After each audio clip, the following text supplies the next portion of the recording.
रत्नागिरी सिंधुदुर्गमधून नारायण राणेंना मोठ्या मताधिक्याने निवडून द्या असं आवाहन भाजपचे आमदार नितेश राणे यांनी केले।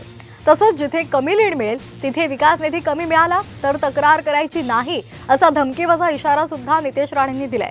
दरम्यान राणेंच्या इशाऱ्याला अंबादास दानवेंनी सडेतोड उत्तर दिले। नितेश राणेंचा हिशेब जनता घेणार असं दानवे म्हणाले।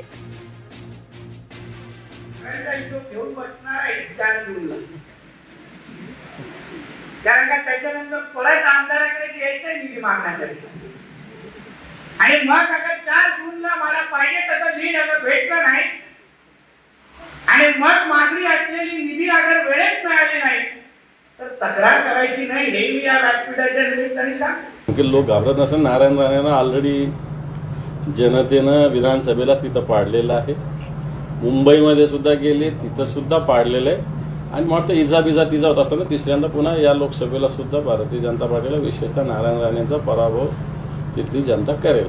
फक्त यांचाच हिशोब जनता करणार आहे, हे हिशोब घ्यायलाच बाकी राहणार नाही।